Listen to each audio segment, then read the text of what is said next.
to observe the movement of thought, not as an observer different from thought. Are we following? Can we go a little bit into this? Can one observe the movement of thought not as an observer looking at thought, but thought itself becoming aware of its own movement? You follow it? The awakening of thought, and thought itself becoming, a thought itself observing its movement. Can we do this?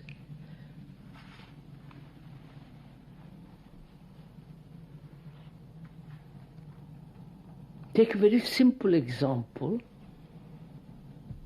either greed or nationalism, which are both the same.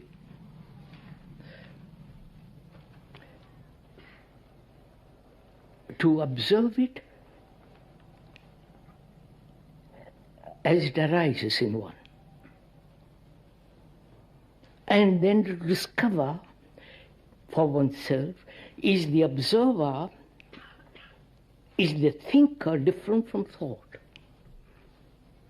I hope you're following all this. Am I making myself somewhat clear? I observe thinking. That's fairly easy. I separate myself as an observer and watch my thinking, which most of us do. But this division is illusory, is fallacious, because the thinker is thought, right? So can the observer be absent in his observation? You're getting what? Am I meeting? The observer, the thinker, is the past.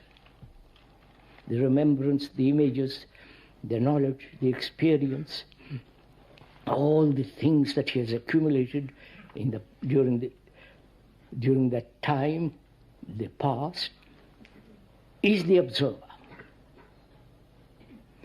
The observer names a reaction as greed, and when he names it, it's already caught in the past. I don't know if you're following all this. Whereas to observe this reaction without naming it,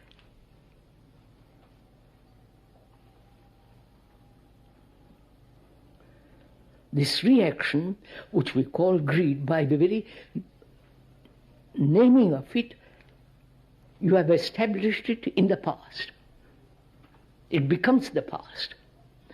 Whereas if there is no naming, but pure observation in which there is no division as the observer and the observed, the thinker and the thought, the experiencer and the experience, then what takes place?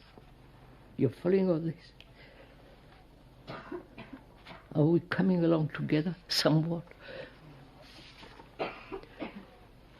See, our conditioning is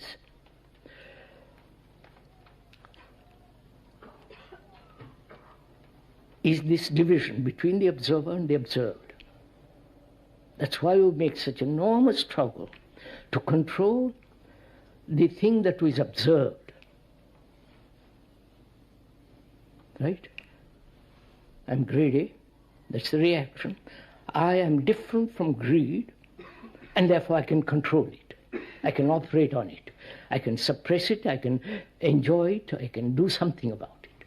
But the fact is, the thinker is the thought. There is no thinker without thought. So, to observe without the past memories, reactions, all that projecting itself immediately in observation. Right? So, to observe purely, without any direction, without any motive, then one will find, if one goes into it pretty deeply, that thought does come to an end. Thought being time, right? Thought is a movement, and so time is a movement. So time is thought.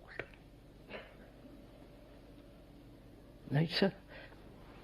So when one, this real meditation, you understand? Not all the stuff that goes on in the name of meditation.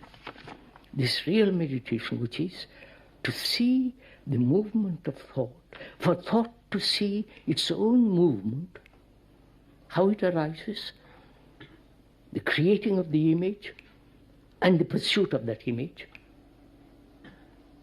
and to observe it so that there is no recognition of what is being observed. You understand what I'm saying?